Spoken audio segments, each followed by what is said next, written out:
नमस्कार, आज है 18 जनवरी, दिन बुधवार। वक्त हो गया जी बिजनेस की बहुत ही खास पेशकश इंडिया 360 का। मैं हूं दीपक डोभाल। करेंगे दिन भर की तमाम अहम खबरों का 360 डिग्री एनालिसिस। लेकिन सबसे पहले वो खबरें जो बनी है आज की हेडलाइंस।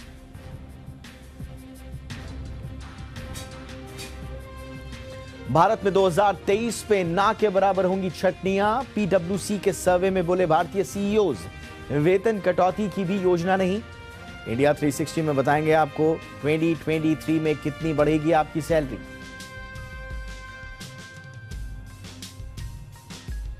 बजट 2023 में बढ़ सकता है डिफेंस सेक्टर का बजट। डिफेंस से जुड़े लोगों को उम्मीद कम से कम 10% बढ़ेगा डिफेंस बजट।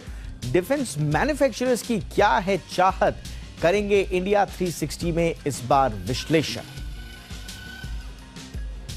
लगातार दूसरे दिन बाजार तेजी के साथ हुआ बंद। निफ्टी 100 अंकों से ज्यादा उछलकर 18,170 के पास बंद।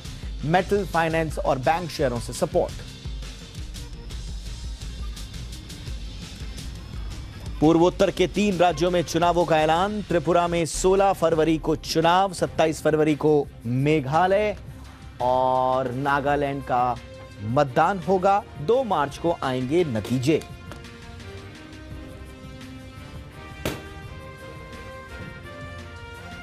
जम्मू कश्मीर में कर्नाटक के साथ चुनाव मुमकिन। मुख्य चुनाव आयुक्त ने दिए संकेत। ईवीएम पर सवाल उठाने वालों को दिया जवाब। कहा, इसी ईवीएम ने हर पार्टी को दिलाई जीत।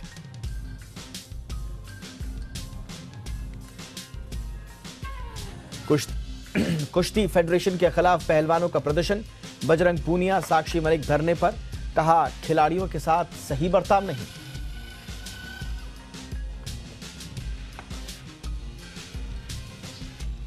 और न्यूजीलैंड के खिलाफ शुभमन गिल की डबल सेंचुरी।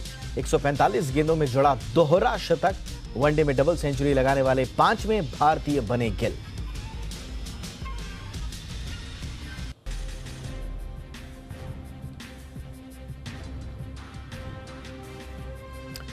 और आइए बुलेटिन की शुरुआत हम करते हैं हमारी खास सीरीज बजट से उम्मीदों से।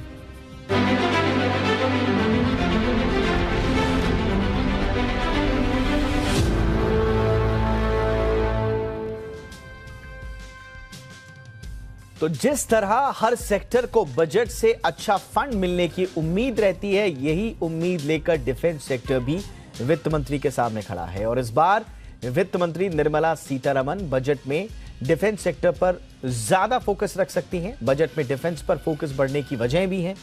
हमारा रक्षा खर्च लगातार बढ़ रहा है। एक अनुमान के मुताबिक दुनिया में अमेरिका और चीन के बाद सबसे ज्यादा मिलिट्री खर्च भारत का ही है। इस खर्च की आपूर्ति करने के लिए बजट आवंटन बढ़ाना भी जरूरी है। और इसके अलावा बीते कुछ वक्त में पाकिस्तान और चीन की तरफ से भी भारत के लिए चुनौतियां बढ़ी हैं।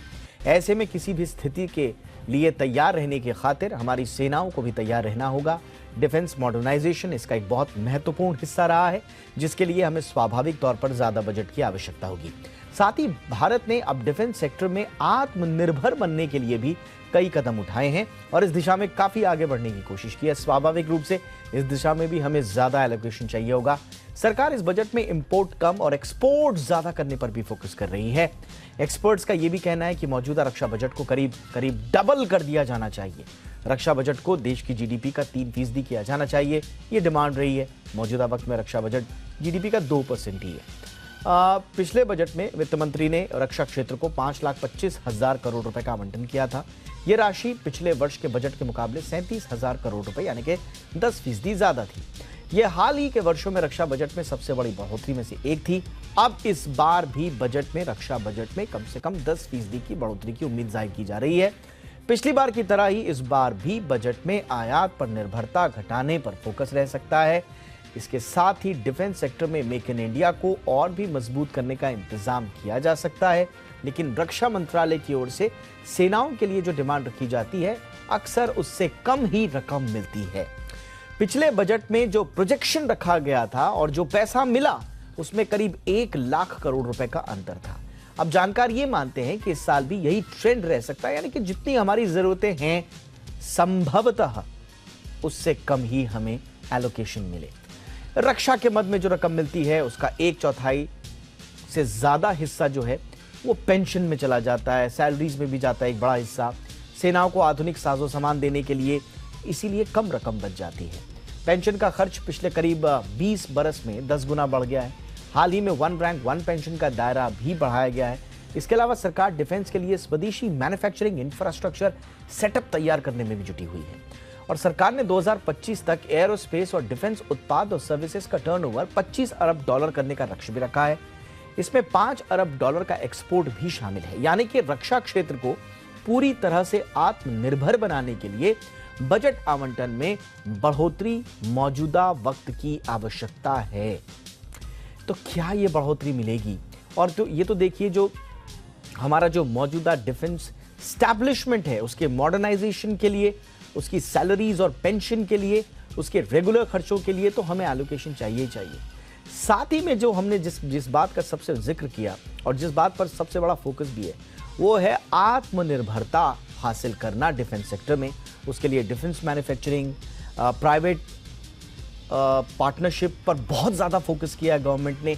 लेकिन प्राइवेट इन्वेस्टमेंट को आकर्षित करने के लिए स्वाभाविक रूप से सरकार को और इनोवेटिव कदम उठाने होंगे, एलोकेशंस बढ़ाने होंगे, इंसेंटिवाइज करना होगा इस सेक्टर को। तब जाकर जो डिफेंस मैन्युफैक्चरर्स हैं वो और ज़्यादा आकर्षित होंगे और उनका भी इसमें मुनाफा होगा। इसीलिए सरकार को अब डिफेंस पर एक अलग अप्रोच लेकर आने की आवश्यकता है। शुरुआत इसकी हो चुकी है, लेकिन क्या इस बार के बजट में कुछ आउट ऑफ द बॉक्स दिखेगा? इस पर चर्चा करने के लिए इस वक्त मेरे साथ बहुत ही खास मेहमान हैं। Society of Indian defence manufacturers के प्रेसिडेंट एसपी शुक्ला सर हमारे साथ हैं। शुक्ला सर, बहुत बहुत स्वागत है आपका हमारे शो पर। और हमारे साथ PSDCCI में डिफेंस और HLS कमेटी के को चेयरमैन MK गुप्ता सर हमारे साथ हैं। गुप्ता सर, बहुत बहुत स्वागत है आपका। शुक्ला सर, मैं चर्चा की शुरुआत आपसे ही करना चाहूंगा। जैसा कि मैंने कहा, जो रेगुलर खर्चे हैं, पेंशन्स हैं, डिफेंस मॉडर्नाइजेशन है, उस पर हम नहीं जाएंगे। सरकार का जो फोकस है कि डिफेंस क्षेत्र में हम आत्मनिर्भर बने, मैन्युफैक्चरिंग को बढ़ावा मिले, उसके इस वक्त मौजूदा पेन पॉइंट्स क्या है सर, जिस पे इस बजट में सरकार को फोकस करना चाहिए? सबसे पहले तो आपका धन्यवाद जो आपने मुझे बुलाया। Welcome sir. देखिए, अधिकांश पेन पॉइंट जो हैं वो पिछले कुछ वर्षों में हटाए जा चुके हैं। यदि आप देखें तो defence industry, both private sector और पब्लिक सेक्टर, इनकी जो छोटी मोटी निगलिंग प्रॉब्लम्स थी, जिनकी वजह से इन्वेस्टमेंट करने में थोड़ा सा पेस स्लो होता था, इसकी तारीफ करनी पड़ेगी कि पिछले कुछ वर्षों में अधिकांश चीज़ें टेकन केयर हो चुकी हैं। उसके बारे में अब सोचने की आवश्यकता कम हो गई है। अब जो society of Indian defence manufacturer कहती रही है, जिसका मैं प्रेसिडेंट हूँ, कि अब समय आया है जो प्रोक्योरमेंट प्रोसेस है, जो ऑर्डरिंग प्रोसेस है, जो बजटिंग प्रोसेस है, उसको थोड़ा एक्सपेडाइट किया जाए। ऑलरेडी यदि आप देखें तो मेक इन इंडिया, आत्मनिर्भर भारत पर फोकस बहुत अधिक रहा है। पिछले 3-4 साल में हर साल डोमेस्टिक मैन्युफैक्चरर से जो प्रोक्योरमेंट हुआ है वो धीरे धीरे 50% से बढ़कर 68% आ चुका है। यानी आज 2/3 जो प्रोक्योरमेंट है वो अपने देश में होता है और 1/3 प्रोक्योरमेंट बाहर से होता है। ये बहुत बड़ी उपलब्धि है। तो हमारी पहली जो आशा है इस डिफेंस बजट से, कि डिफेंस बजट में सेपरेट लाइन आइटम रहेंगे, जिससे कि मेक इन इंडिया, जो आत्मनिर्भर भारत है, उसका शेयर धीरे धीरे अब 68 से बढ़ाकर 75 और 80 की तरफ ले जाना है, जिससे कि इंपोर्ट केवल 20% रह जाए। ये हमारी पहली आशा है। और दूसरी आशा ये है कि विद इन जो डिफेंस बजट है उसमें सब डिवीजन होना चाहिए, कि हमारा टारगेट होगा कि प्राइवेट सेक्टर से हम क्या प्रोक्योर करें। प्राइवेट सेक्टर जो है रिलेटिवली न्यू एंट्री है। पिछले कुछ ही वर्षों से प्राइवेट सेक्टर पर फोकस आया है। पहले केवल DPSUs डिफेंस प्रोक्योरमेंट में पार्टिसिपेट करती थी। अब we have made a long progress, काफ़ी काम हुआ है। जो हमारी 4-5 लार्ज कंपनीज और लगभग 500 मीडियम एंड स्मॉल कंपनीज जो कि हमारे सोसाइटी के मेंबर हैं, काफ़ी काम किया गया है कि देश में अधिक से अधिक चीज़ बनाई जा सके। तो अभी इंटरनल टारगेट जो मिनिस्ट्री का है वो 25% है कि प्राइवेट सेक्टर का शेयर रहे। अब ये आशा होनी चाहिए कि अगले कुछ वर्षों में प्राइवेट सेक्टर और पब्लिक सेक्टर का शेयर लगभग हाफ हो जाए, 50-50। इसका मतलब ये नहीं है कि पब्लिक सेक्टर से प्रोक्योरमेंट कम होगा, केवल ये है कि जैसे जैसे इंक्रीज होगी मेक इन इंडिया में, अधिकांश जो है प्राइवेट सेक्टर अधिक से अधिक उसमें पार्टिसिपेट करेगा। यही चीज तीसरी एक्सपोर्ट्स में है। बहुत प्रशंसा की बात है कि हमारी इंडस्ट्री ने पिछले 5 साल में 7 गुना एक्सपोर्ट किए हैं। हमारा जो एनुअल एक्सपोर्ट है डिफेंस का 7 टाइम्स हो चुका है। उसको और आगे बढ़ाना है। आज की तारीख में 85 से 90% एक्सपोर्ट प्राइवेट सेक्टर कंपनीज करती हैं।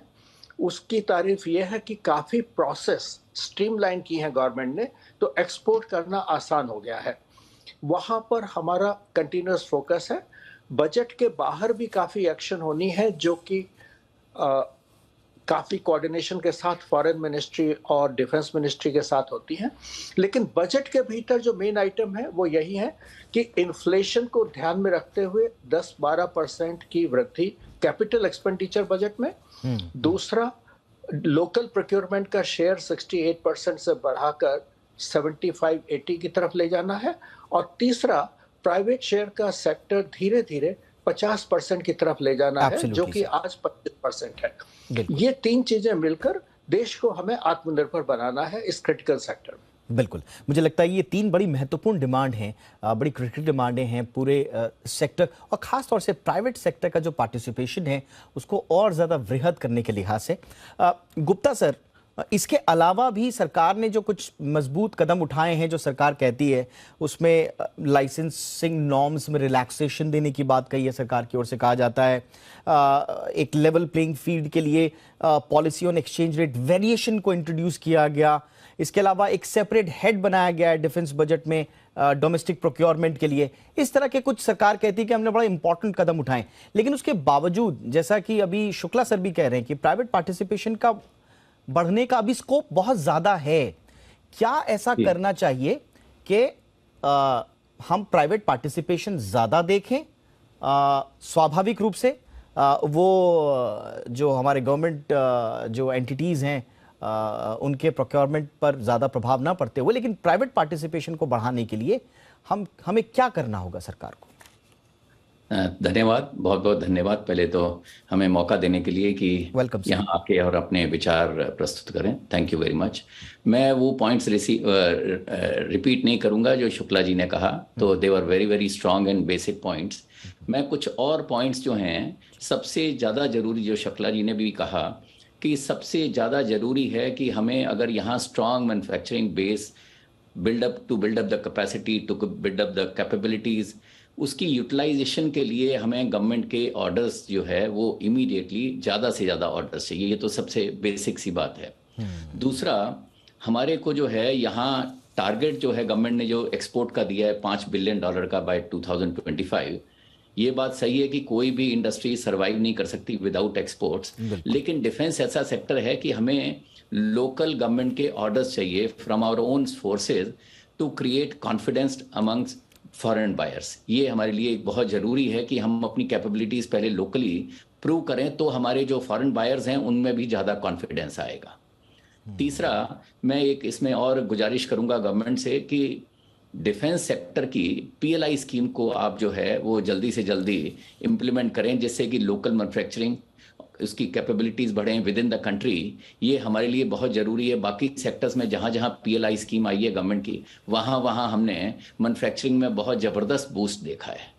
फिर नेक्स्ट पॉइंट जो है, जहाँ की बिकॉज PSD जो है हमारा वो MSME बेस्ड चैम्बर है, तो ये हम देख रहे हैं कि जो प्राइवेट सेक्टर में हमारे R&D की जो है वो फैसिलिटीज़ बहुत पुअर हैं। तो गवर्नमेंट ने एक बहुत ही अच्छी स्कीम लेके आए थे, defence testing and infrastructure scheme.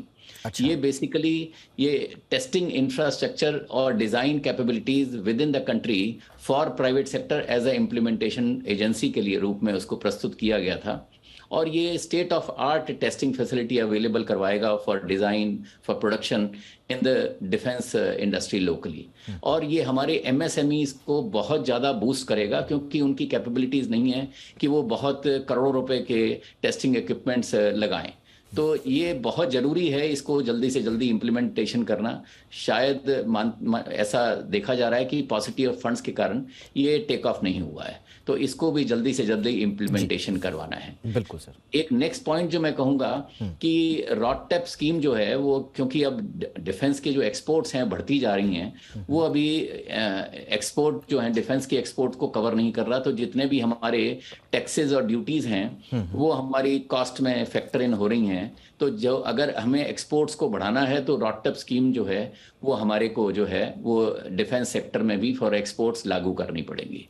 We need, हमें इसमें R&D में जो है प्राइवेट सेक्टर में, पिछली बार गवर्नमेंट ने कहा था कि 25% जो है R&D का जो है बजट वो प्राइवेट सेक्टर के लिए, लेकिन अभी इसकी शायद कहीं ना कहीं कोई इम्प्लीमेंटेशन में कुछ दिक्कत है, वो भी हमें इसको विचार करके और उसकी बहुत इंपॉर्टेंट पॉइंट है गुप्ता सर आपने जो उठाया, और यही मेरा अगला जो सवाल था वो यही था, आप ही का मैं पॉइंट ले रहा हूं गुप्ता सर, और आगे बढ़ाते हुए मैं शुक्ला सर के पास जा रहा हूं।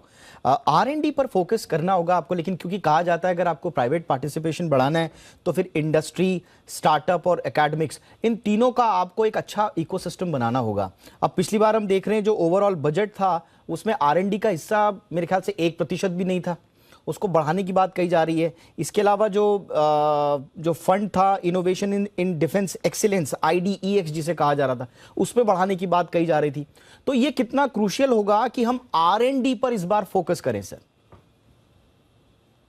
बहुत अच्छा प्रश्न पूछा आपने। देखिए, R&D जो है इसके 3 कंपोनेंट होते हैं, एक बेसिक रिसर्च, दूसरा अप्लाइड रिसर्च और दूसरा straight forward engineering development. Basic research ये समझिए कि जैसे कि आप बहुत ज़्यादा एडवांस्ड रिसर्च कर रहे हैं फॉर स्टेल्थ टेक्नोलॉजी, तो वहाँ पर रिसर्च होती है 10-10 साल to create a new product. Applied research वो होती है जहाँ रिसर्च हो चुकी है, अब उसको अप्लाई करना है अपने प्रोडक्ट्स में। और तीसरा होता है straightforward engineering development, they are part of R&D। Government ने अभी तक R&D का जो था लास्ट ईयर तक लगभग सारा बजट जो था एक सेंट्रल ऑर्गेनाइजेशन DRDO के थ्रू किया था, और वो अक्सर ये they used to work in collaboration with both public and private sector. जो अब फोकस आ रहा है पिछले साल से वो है इंजीनियरिंग डेवलपमेंट पर। आपके पास आइडियाज हैं, टेक्नोलॉजी है, अब एक्चुअल प्रोडक्ट बनाने हैं। मैं एग्जांपल दूंगा, एक बहुत अच्छा प्रोग्राम है गवर्नमेंट का मेक वन, जिसमें कि majority of the funding government देती है और बाकी जो है इंडस्ट्री प्लेयर्स देते हैं जिन्होंने बिड किया है और पार्टिसिपेट कर रहे हैं। तो मेक वन में जैसे लाइट टैंक बनना है, FICV बनना है, आगे चलकर FRCV बनना है। तो इनमें से कुछ प्रोजेक्ट्स की एक्सेप्टेंस ऑफ नेसेसिटी हो चुकी है। अब जितना जल्दी हम लोग फंडिंग अवेलेबल कर मेक वन प्रोग्राम्स को आगे बढ़ाएंगे, आप देखिएगा कि मेक वन के थ्रू अपने देश में ये कई नए लार्ज प्लेटफॉर्म बनेंगे। इसका मल्टीप्लायर इफेक्ट है। बिल्कुल, आपको ऐसा लगेगा कि 5 लार्ज कंपनीज, जो कि हर डिफेंस सेक्टर में हर कंट्री में वही 4-5 कंपनीज होती हैं, 5 कंपनीज ज्यादा काम कर रही हैं, लेकिन ऐसा नहीं है जी। वो 5 कंपनीज के साथ 100-200 मीडियम एंड स्मॉल इंडस्ट्रीज काम करती हैं। कुल मिलाकर 5 कंपनियों के साथ 1000 से ज्यादा मेंबर्स होते हैं इकोसिस्टम के। बिल्कुल। तो जब आप मेक वन पर एक्सपेंडिचर करते हैं तो मल्टीप्लायर ये इफेक्ट होता है कि लार्ज कंपनीज डिफरेंट पार्ट्स जो है सब असेंबलीज के मीडियम एंड स्मॉल इंडस्ट्रीज को देते हैं। पूरे सिस्टम में डेवलपमेंट पर फोकस आता है। मान लीजिए हम बात कर रहे हैं लाइट टैंक की, जिसमें महिंद्रा ने काफी काम किया है, या फिर FICV की, तो मैं अपने पर्सनल एक्सपीरियंस से बता रहा हूं। तो चाहे वो लाइट टैंक प्रोजेक्ट हो, चाहे FICV प्रोजेक्ट हो, आप कम से कम 50 लोगों को डिफरेंट पार्ट्स देंगे। कोई एक्सेल बनाएगा, कोई व्हील बनाएगा, वो सारा एक साथ आता है डिजाइन के हिसाब से और असेंबल होता है लार्ज प्लेटफॉर्म वाले के साथ, जो कि क्वालिटी कंट्रोल, R&D बाकी सब करते हैं। तो यदि हम इन प्रोग्राम्स को make one, make two, IDTM, इन प्रोग्राम्स को फोकस करें तो इमीडिएट रिजल्ट्स आएंगे, क्योंकि वहां रिसर्च हो चुकी है। बहुत इंपॉर्टेंट पॉइंट सर, बहुत इंपॉर्टेंट पॉइंट आपने बोला सर। आई एम सॉरी, मैं आपको बीच में रोक रहा हूँ। बहुत इंपॉर्टेंट पार्ट आपने उठाया और मैं इसी इकोसिस्टम की बात कर रहा था। और आप दोनों जिस पूरे इकोसिस्टम को रिप्रेजेंट भी कर रहे हैं यहाँ पर, पूरा डिफेंस मैन्युफैक्चरिंग का, उसका एक इंटीग्रल पार्ट है हमारे एमएसएमईज। और ये कहा जा रहा था कि डिफेंस में अगर आप प्राइवेटाइजेशन को आगे बढ़ाते हैं तो एमएसएमईज का काफ़ी इसमें उद्धार हो सकता है और वो हमारी ग्रोथ स्टोरी के में पार्टिसिपेट कर सकते हैं। गुप्ता सर, लेकिन देखने में ये आता है कि जैसा सर भी बता रहे हैं कि 5 बड़ी कंपनियां हैं, उनके साथ हजारों एमएसएमईज हैं और सब एक साथ ग्रो करते हैं। लेकिन जैसा आप पहले भी कह रहे थे कि इन्वेस्टमेंट का इतना ज़्यादा शायद कैपेबिलिटीज़ नहीं होती है एमएसएमईज के पास कि अगर आपने उनको अगर थोड़ा सा हेल्प नहीं किया गवर्नमेंट लेवल से तो शायद वो पूरा इकोसिस्टम शायद वो सस्टेनेबल ना हो पाए। आप त्वरित तो कुछ ऑर्डर्स जो है वो कुछ कर पाते हैं, लेकिन हमारे टारगेट्स तो एक्सपोर्ट के हैं। तो उसमें एमएसएमई का भी भला हो, वो एक लॉन्ग टर्म एंगेजमेंट बनाए रखें इस पूरे इकोसिस्टम में, इसके लिए क्या करना होगा सर उनको? इसके लिए एक वैसे गवर्नमेंट ने लास्ट में जैसे 25% बजट एलोकेशन की बात पिछले बजट में की थी, और जैसा शुक्ला साहब ने बताया कि करीबन 15,000 करोड़ का बजट टीडीएफ के रूप में, टेक्नोलॉजी डेवलपमेंट फंड के रूप में डीआरडीओ के पास में पड़ा हुआ है। डीआरडीओ मेनली जो है वो अपने ही आरएनडी के प्रोजेक्ट्स को आगे प्राइवेट सेक्टर या पब्लिक सेक्टर के साथ में उसको आगे बढ़ाता है, लेकिन लास्ट बजट के बाद में ये जरूर थोड़ी सी एक्टिविटी प्राइवेट सेक्टर के साथ में भी बढ़ी है। तो मतलब, लेकिन अभी इसको पूर्ण रूप से ये नहीं कह सकते कि ये टीडीएफ रूट जो है वो आरएनडी को पूरा जो है पूर्णता से वो जो है पूरा करता है। इसमें भी काफी काम करना है। मतलब इंडस्ट्री को मतलब हैंड होल्डिंग चाहिए फंड्स के लिए, आरएनडी के लिए। एक और इम्पॉर्टेंट मैं बात लेना चाहूंगा दीपक जी कि रॉ मटेरियल्स जो हैं, super alloys, alloy steel, titanium alloys, almost $1 billion के इंपोर्ट हो रहे हैं हिंदुस्तान में। जितनी भी फॉरेन ओईएम्स हैं, डोमेस्टिक ओईएम्स हैं, काफ़ी बहुत मतलब ये बड़ा तादाद में इंपोर्ट हो रहा है। ऑलरेडी रिकमेंडेशंस पीएचडी चैम्बर और बाकी इंडस्ट्री चैम्बर्स ने भी मतलब की हैं इसको इमीडिएटली बंद किया जाए इंपोर्ट्स, जहां जहां भी कैपेबिलिटीज इंडिया में, कंट्री में अवेलेबल है।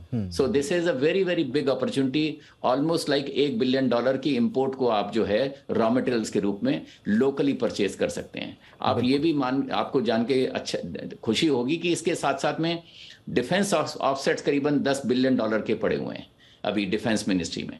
तो ये बहुत बड़ी अपॉर्चुनिटी है लोकल इंडस्ट्री के लिए कि आप जितने भी इंडिजिनाइजेशन करेंगे तो ये सारा डिफेंस ऑफसेट्स में सारा ये एक्सपोर्ट माना जाता है। तो this is again a boost to the local industry which I think government should immediately implement and more items को ये जो है बैनिंग लिस्ट में डाला जाए, जिससे कि लोकल इंडस्ट्री की जो कैपेबिलिटीज जो हैं उनको ये फुल्ली एक्सप्लॉइट किया जाए, जिससे उनको भी ऑर्डर। मुझे लगता है बिल्कुल ये बहुत प्लेन सी बड़ी बेसिक से डिमांड है कि आपको अगर देखिए एक चीज़ जो मुझे समझ में आ रही है, देखिए गवर्नमेंट का इंटेंशन है आत्मनिर्भर डिफेंस के क्षेत्र में होने का।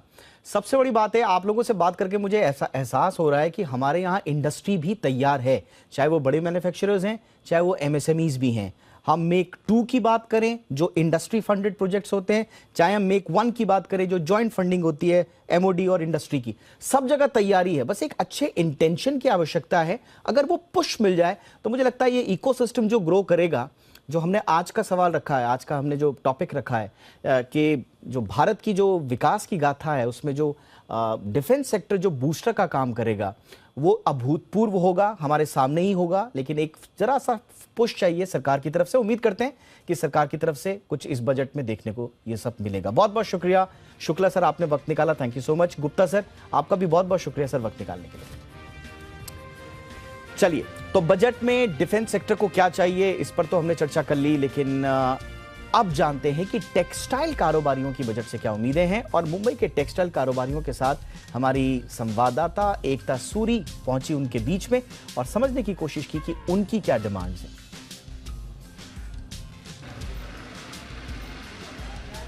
मैं हूँ इस समय देश की सबसे पुरानी और बड़ी कपड़ा मार्केट्स में से एक मंगलदास मार्केट में। ये मुंबई में स्थित है और यहाँ हम जानने के लिए आए हैं कि ट्रेडर्स हो, होलसेलर्स हो, इनकी बजट से इस बार क्या एक्सपेक्टेशंस हैं, टेक्सटाइल इंडस्ट्री की इस बार बजट से क्या उम्मीदें हैं।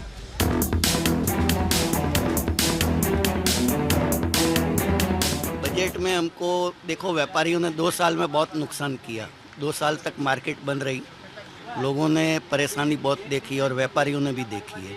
तो व्यापारियों को एक ही इच्छा है कि ये टाइम टैक्स में कुछ बेनिफिट देवे और कुछ राहत देवे, तो जिससे क्या है व्यापारियों को जो पुराना नुकसान है वो कुछ उनको भरपाई होगी। 20 साल में हमने इतना मंदी कभी नहीं देखा है। लास्ट 2 महीने से चिकार मंदी है। कपड़े का कुछ रेट का फिक्स नहीं है, ग्रे का रेट का भी कुछ फिक्स नहीं है। तो अभी कैसे कभी ग्रे 5 रुपया बढ़ जाता है, कभी 10 रुपया कम हो जाता है, तो सब में तकलीफ है अभी।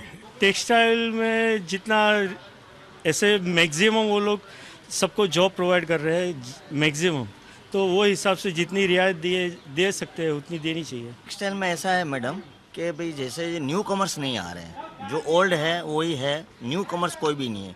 न्यू कमर्स है वो पढ़े लिखे हैं तो इस लाइन में आ ही नहीं रहे हैं, सब फ्यूचर में अच्छी कॉर्पोरेट में जॉब कर रहे हैं। कपड़ा बाजार में कोई नहीं आ रहा है, तो उसके लिए कुछ करना चाहिए कि जो न्यू कमर्स इनकमिंग हो गए।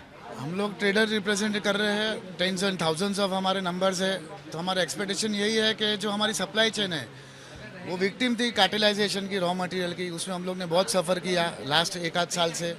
और ये एक्सपेक्टेशन है कि जो हमारे फैक्ट्री सप्लाई चेन के जो हमारे पार्टनर्स है उसके कॉम्प्लायंसेस थोड़े स्ट्रीमलाइन होवे, थोड़ा हमारे लिए भी इजी होवे, उनके लिए भी इजी होवे। This is our biggest expectation as of now. Ease of doing business की आप यहाँ पर बात करें और आपकी बहुत लेबर इंटेंसिव इंडस्ट्री है, तो उसकी अपस्किलिंग को लेकर या आपका कोई उसको लेकर कोई खास डिमांड, क्योंकि आप में से पहले कोई चाइना और बांग्लादेश की भी बात कर रहा था मेरे साथ। लेबर जो इंडिया में है वो ज़्यादा महंगा होने की वजह से एक्सपोर्ट के उसके ऊपर एक्सपोर्ट पे काफ़ी इम्पेक्ट आ रहा है और हम लोग पीछे पड़ रहे हैं बांग्लादेश और चाइना से। अगर हमारे लेबर लॉ ज़रा रीजनेबल हो जावे और उसको थोड़ा ईज ऑफ कर देवे, मिनिमम वेजेस के कंपैरिजन आप करेंगे तो बांग्लादेश का जो लेबर वेजेस है वो अपने यहाँ से काफ़ी सस्ता है। तो वहाँ पे अपने से पिछड़ा हुआ देश होने के बावजूद काफ़ी बड़ी रेडीमेड की गारमेंट इंडस्ट्री डेवलप हो गई और जाके हम जो फाउंडर थे कॉटन के कपड़े के जो मैनचेस्टर कहलाता था अहमदाबाद, हम लोग जो फाउंडर थे वो हम पिछड़ गए। अभी गवर्नमेंट जो सबको सब्सिडी दे रही है वो हाई लेवल पे दे रही है, लो लेवल पे कोई सब्सिडी नहीं है। गवर्नमेंट को जो लो लेवल पे जो काम करते हैं, मैन्युफैक्चरिंग करते हैं, उनके लिए भी थोड़ा कुछ टैक्स बेनिफिट या अगर करना चाहिए। आप आखिर में क्या कहना चाहेंगे निर्मला सीतारमण जी को बजट पेश होने से पहले, as traders, as wholesalers, as representatives of textile industry? छोटे व्यापारी का ध्यान रखेंगे तो टैक्स की आवक भी बढ़ेगी और छोटे व्यापारी आगे भी बढ़ेंगे और अंतिम फ़ायदा उसको गवर्नमेंट को ही होगा और जिससे देश का भी विकास होगा। सबका साथ सबका विकास साथ में होगा। तो इंडस्ट्री की बात हमने समझ ली, कारोबारियों की हमने बात जान ली, अब जरा आम लोगों की बात भी सुन लीजिए सौरभ पांडे की इस रिपोर्ट में। वित्त मंत्री निर्मला सीतारमण 1 फरवरी को देश का आम बजट पेश करेंगी। ऐसे में लोगों की क्या है उम्मीदें और किस तरह की मांगे हैं, जानने के लिए हम आ पहुंचे हैं मुंबई के ऐतिहासिक चर्च गेट स्टेशन पर। आइए सीधा लोगों से समझते हैं कि उनकी वित्त मंत्री से किस तरह की मांगे हैं। उम्मीदें तो काफ़ी हैं इस बजट में। पॉपुलर बजट होना चाहिए आम जनता के लिए। इनकम टैक्स की लिमिट्स इंक्रीज़ कर देनी चाहिए, जैसे कि मीडिया में चल रहा है। 5 लाख तक नो टैक्स। सीनियर सिटीजन्स के लिए रिबेट आनी चाहिए। 80C बेनिफिट के लिए, इंश्योरेंस के लिए एक सेपरेट बजट निर्धारित किया जाना चाहिए। वो काफ़ी सालों से उसमें मिक्स्ड है, तो वो एक इशू हो रहा है। पेंशन पॉलिसीज़ जो इंश्योरेंस कंपनियां बेच रही हैं उसे टैक्स से मुक्त करना चाहिए। सारा पैसा उसमें जो लोगों को आ रहा है वो टैक्स फ्री कर देना चाहिए। कैपिटल गेन टैक्स में, लॉन्ग टर्म के कैपिटल गेन टैक्स में रियायतें दी जानी चाहिए। महंगाई दर काफ़ी ठीक मोदी जी की सरकार ने अभी मेंटेन की है, बट यही मेंटेन होनी चाहिए, ये उम्मीद रहेगी। निर्मला जी तो कह रही है कि वो भी मतलब हमारे जैसी है, मिडिल क्लास वाली है, तो उनको हमारी परेशानियां तो मालूम ही है।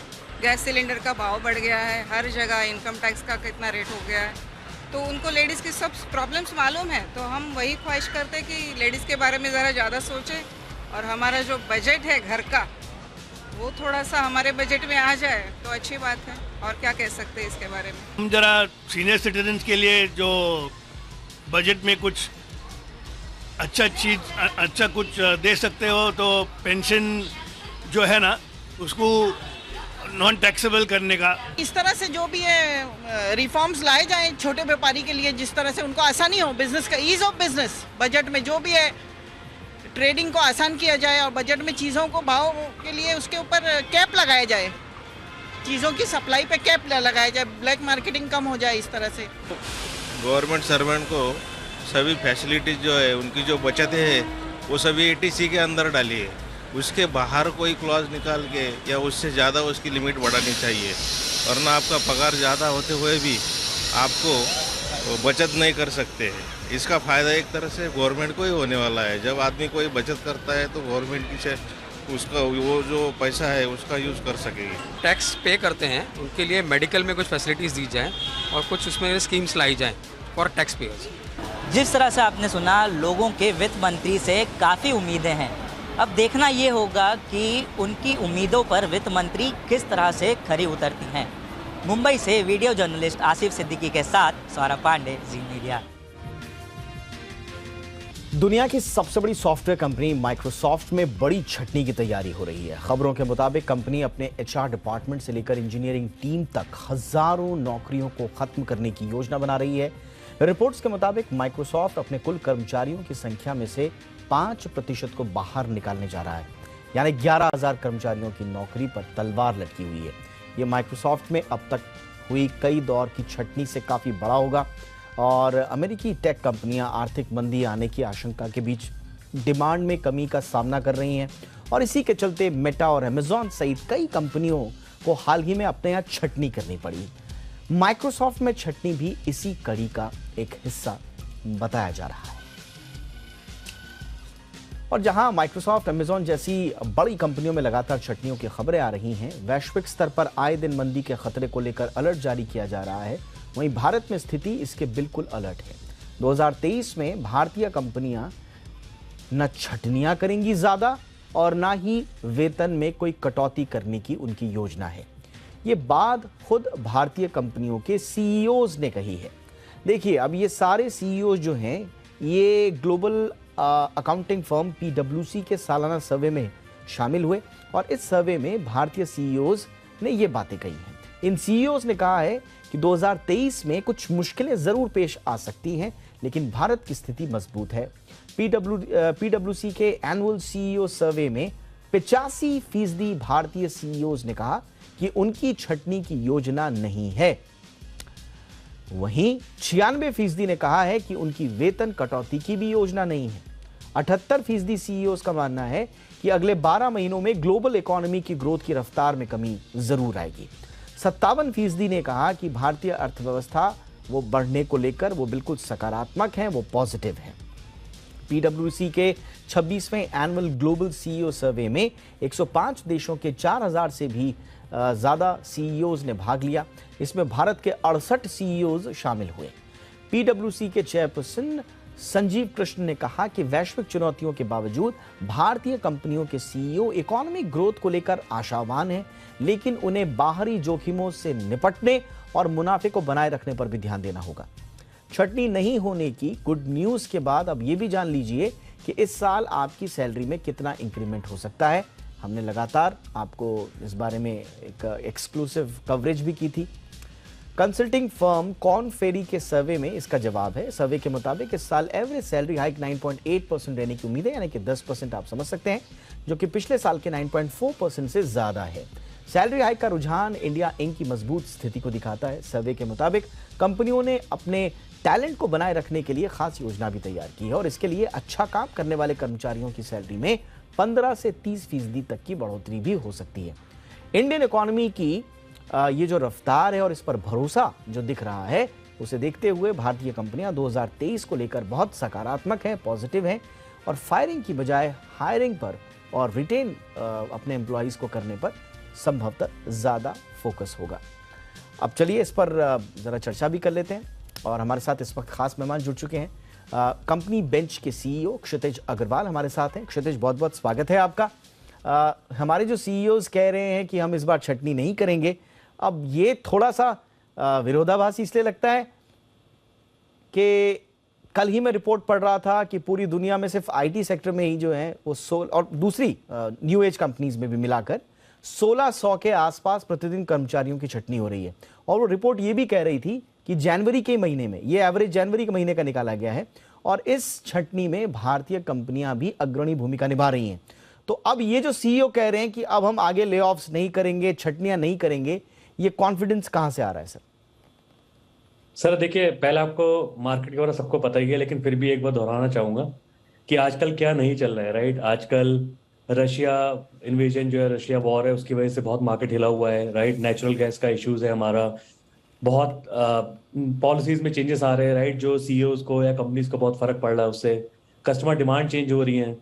एक कोविड टाइम में लोगों ने अच्छा खासा कैश जोड़ा था जिसको वो इन्वेस्ट करी थी कंपनी, वो धीमे धीमे खत्म हो रहा है, राइट? ये सब जो चीजें आती जा रही हैं, और अभी कोविड भी थर्ड वेव आ रही है, राइट? तो ये सब जितनी भी चीजें हो रही हैं उसकी वजह से क्या हो रहा है कि जाहिर सी बात है एक कंपनीज को प्रेशर है, चाहे वो इंडिया में हो चाहे बाहर हो, सब जगह प्रेशर है।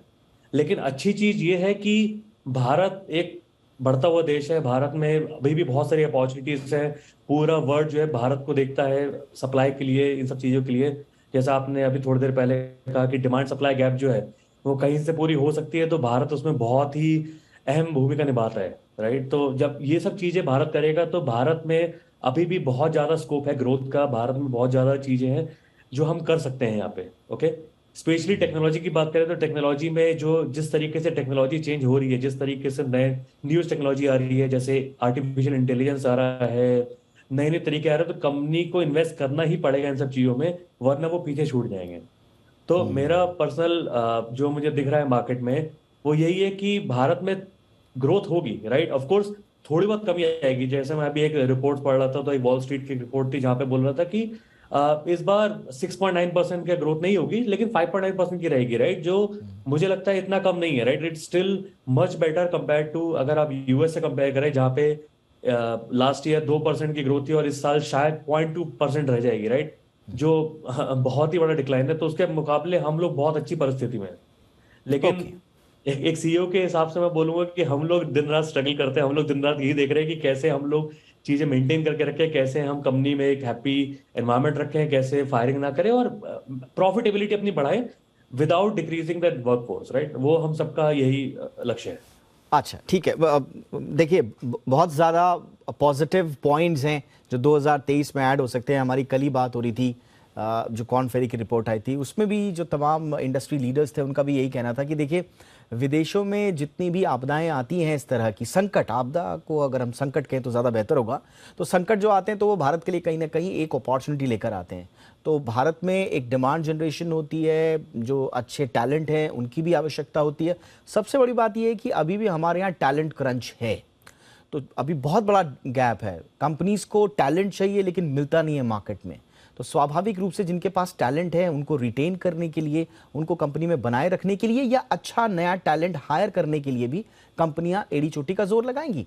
लेकिन थोड़ा सा आप क्या ये समझा सकते हैं सेक्टर वाइज, क्योंकि मैं सबसे ज़्यादा चिंता जो मुझे नज़र आती है वो आईटी सेक्टर में नज़र आती है। अगर आप टॉप 4 आईटी कंपनियों का देखें तो Q1 में जिस तरह से उन्होंने हायरिंग की थी 2023 के, शार्प डिक्लाइन नजर आ रहा है Q2 का, और Q3 में आधे से भी कम की हायरिंग हुई है अभी जो रिपोर्ट सामने आई है।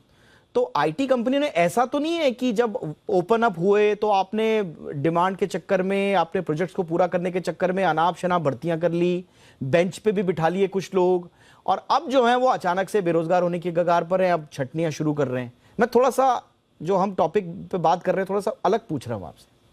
नहीं, बिल्कुल सही, आपने सही बोला है। तो जैसे आपने जैसे अभी एकदम से कोविड के बाद से मैंने बताया था कि कंपनीज के पास बहुत ज्यादा जो है 2 साल तक कुछ भी काम नहीं किया था, कुछ भी आईटी में काम नहीं किया था, कहीं काम नहीं किया था, तो उनके पास एक अच्छा खासा बजट था जो वो इन्वेस्ट करना चाहते थे, राइट? और उन्होंने भर भर के इन्वेस्ट किया, उन्होंने नए नए प्रोजेक्ट लेके आए, सब कुछ लेके आए। और एक पॉइंट ऐसा था, मैं लास्ट ईयर एंड तक की बात कर रहा हूँ, जब मतलब मैं एक सर्वे पढ़ा था जहाँ पे कंपनीज ने ट्रिलियंस ऑफ डॉलर लूज किए क्योंकि उनके पास सप्लाई नहीं थी, मतलब उनके पास प्रोजेक्ट से, लेकिन उनके लोग ही नहीं थे काम करने के लिए। इस रीजन से उन्होंने भर भर के हायरिंग करी, शायद कुछ ऐसे लोग भी ले लिए जो मतलब अब तो मार्क नहीं थे, लेकिन हर तरीके के लोग लिए क्योंकि उन्होंने अपना एक बेंच बना के रखा, एक वर्कफोर्स बना के रखा। लेकिन अभी जो ये वापस थर्ड वेव का आ रहा है, या ये जो वॉर बढ़ती जा रही है, या ये सब बाकी चेंजेस आ रहे हैं, तो मुझे ऐसा लगता है जो वर्ल्ड है वो थोड़ा सा भी वेट एंड वॉच की कंडीशन में आ गया है, राइट? तो जो कंपनीज पहले टेक में इन्वेस्ट करी थी या बाकी जगह इन्वेस्ट करी थी, वो भी कह रही है थोड़ा सा रुक जाते हैं, let's take a pause for another quarter, थोड़ा देखते हैं क्या है। और एक पॉज के बाद मुझे ये मालूम है कि वापस खुलेगा ये मार्केट, राइट? वापस सब लोग को पैसा डालना है, ये डिसरप्शन लाना है मार्केट में। लेकिन अभी वेट एंड वॉच है। तो जब क्लाइंट्स अपना प्रोजेक्ट होल्ड करेंगे, जब सब जने प्रोजेक्ट होल्ड करेंगे, तो जाहिर सी बात है जो हमारी हायरिंग है वो भी थोड़ी सी फ्रीज होंगी।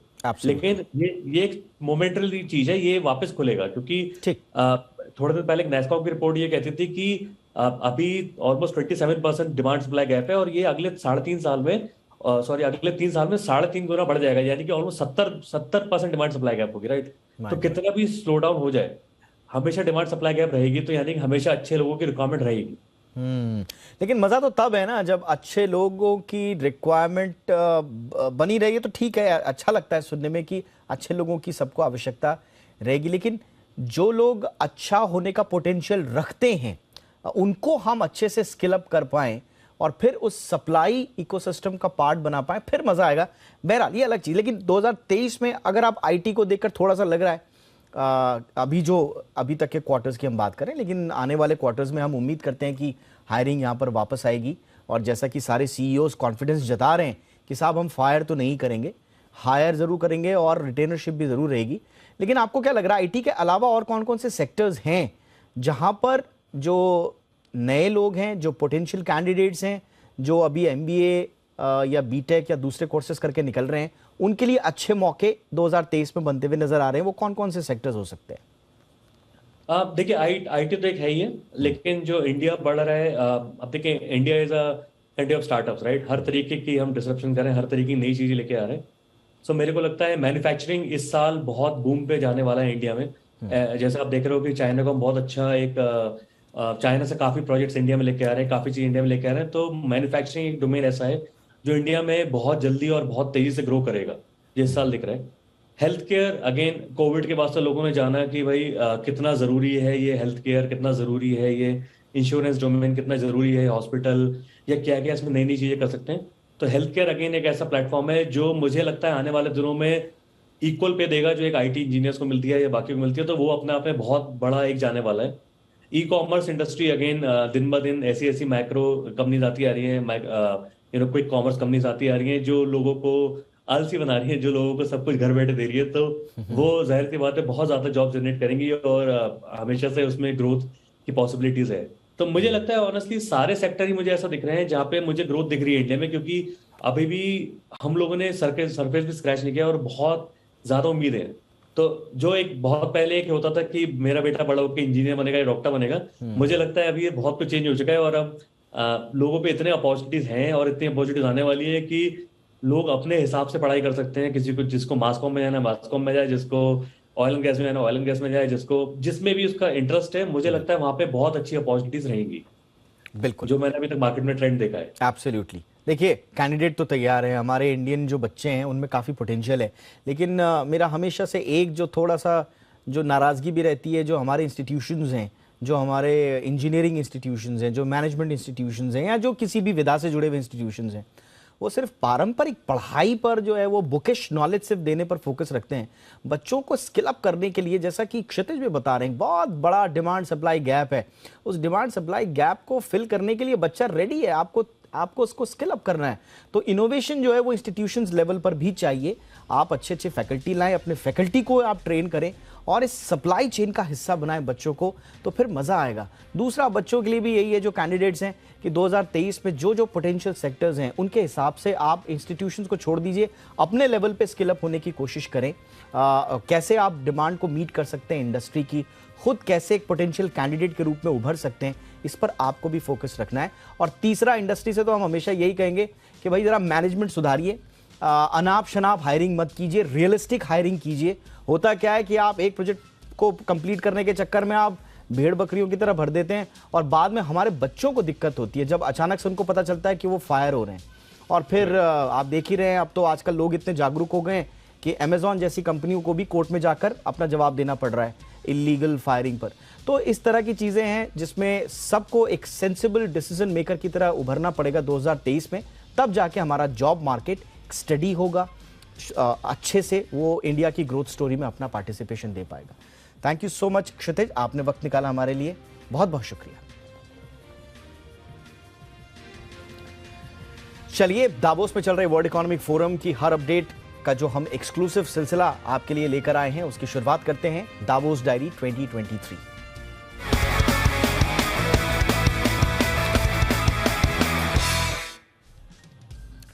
तो दावोस में वर्ल्ड इकोनॉमिक फोरम में वैश्विक नेताओं का सम्मेलन चल रहा है जो 20 जनवरी तक चलेगा। विश्व आर्थिक मंच निजी और सार्वजनिक सहयोग के लिए काम करने वाली एक अंतर्राष्ट्रीय संस्था है। इस मंच पर तमाम जो नेता हैं, उद्योगपति हैं, समाज को दिशा देने वाले जो तमाम लोग हैं, उनके अलावा मंच पर क्षेत्रीय और उद्योग से जुड़े मुद्दों को भी लगातार उठाया जाता रहा है।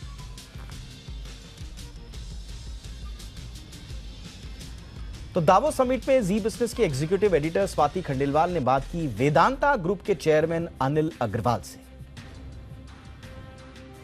दावोस 2023 में आप सभी का स्वागत है और इस वक्त मेरे साथ अनिल अग्रवाल सर जो कि चेयरमैन है वेदांता ग्रुप के, वो जुड़ रहे हैं right here in Davos sir, जहां पर भारत की सब बात कर रहे हैं। और आप तो भारत के लिए ऐसे ही बहुत बुलिश हैं, हमेशा बात करते हैं कैसे हम अपनी कंट्री को आगे बढ़ाएं। तो मैं आपसे पहला सा सवाल जानना चाहूंगी, जब आप लोगों से यहाँ मिल रहे हैं, क्या मूड है, क्या माहौल है, भारत को कैसे देखा जा रहा है और क्या यहाँ सीरियस इन्वेस्टमेंट्स करने के लिए लोग तैयार हैं?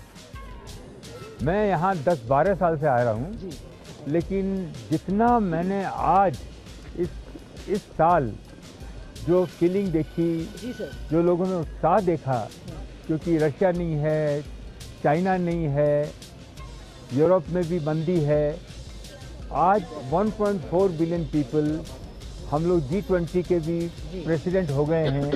ये सब बातें आप जैसे मैंने इतने स्टॉल, इतने पेवेलियन इंडियन के देखे नहीं है कभी, तो ये बहुत अच्छा लग रहा है।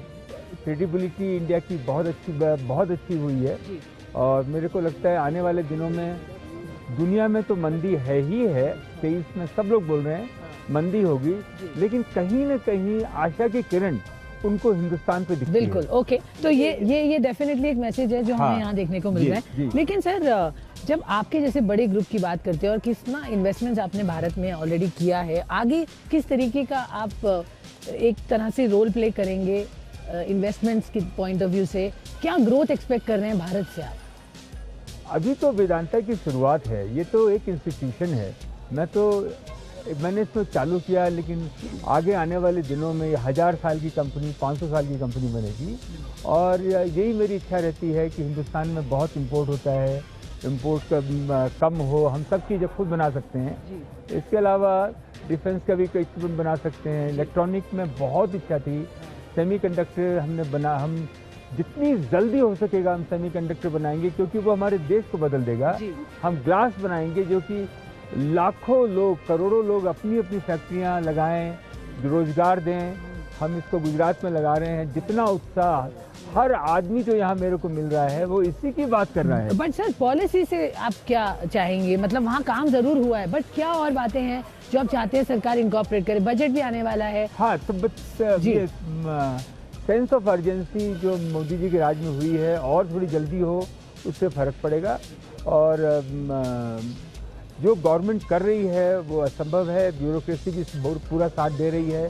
25 साल 30 साल से इसकी बातें चल रही हैं, लेकिन ये काम हुआ नहीं। लेकिन इस बार मोदी जी के राज में ये काम हो गया।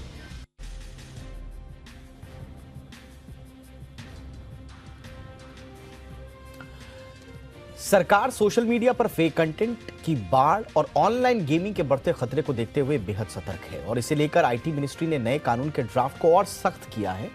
और इसके तहत अगर सरकार अपनी तरफ से किसी गेम, कंटेंट या हिस्से को फेक या गलत पाती है तो इंटरमीडियरीज को किंतु परंतु किए बगैर उसे तत्काल हटाना होगा।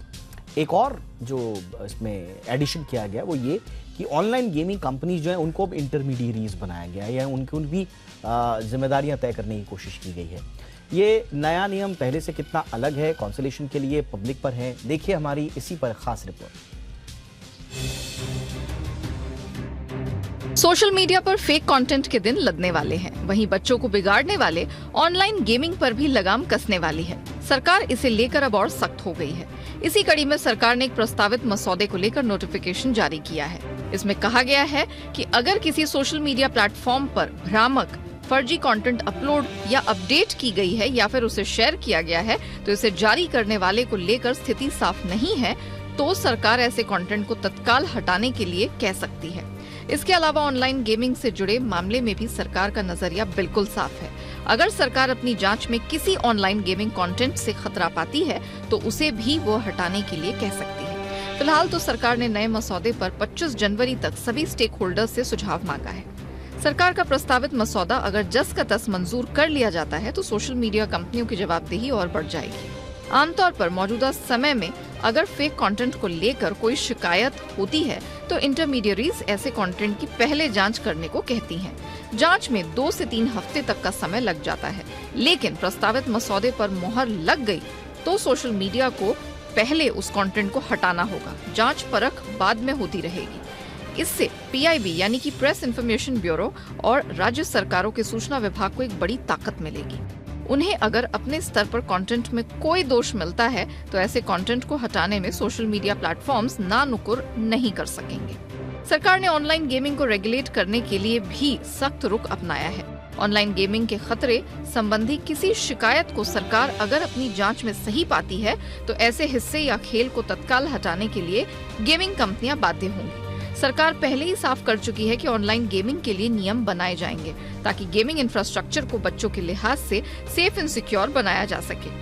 ऑनलाइन गेमिंग अगर बेटिंग की तरफ ले जाने का काम करते हैं तो ऐसे ऑनलाइन गेमिंग ऐप पर सरकार पूरी तरह से रोक लगा सकती है। वहीं ट्रांसपेरेंसी के लिए ऑनलाइन गेमर्स के लिए केवाईसी को अनिवार्य करना भी सरकार के एजेंडे में पहले से है। गेमिंग प्लेटफॉर्म्स को रेगुलेट करना इसलिए भी जरूरी है क्योंकि भारत दुनिया का दूसरा सबसे बड़ा गेमर्स वाला देश है। भारत में करीब 40 करोड़ गेमर्स हैं। पिछले 5 साल में भारत के गेमिंग सेक्टर के रेवेन्यू में 21% की ग्रोथ दर्ज की गई है। ऑनलाइन गेमिंग सेक्टर का अगले 2 साल में 29,000 करोड़ रुपए का कारोबार हो सकता है, जो कि 2021 में 13,500 करोड़ रुपए का था। ऐसे में बड़ी संख्या में लोग ऑनलाइन गेम से जुड़ रहे हैं, लेकिन ये जाने अनजाने बच्चों और युवाओं में जुए की लत बढ़ाने का भी कारण बन सकते हैं। ऐसे में इसे रेगुलेट करने के साथ इसे बच्चों के लिए सुरक्षित बनाने में सरकार कोई कोताही नहीं बरतना चाहती। ब्यूरो रिपोर्ट, जी मीडिया। इसी के साथ आज इंडिया 360 में इतना ही। इजाजत दीजिए। हैशटैग याद रखिए, #ZIndia360। कोई राय को सुझाव हो तो जरूर भेजिएगा। नमस्कार।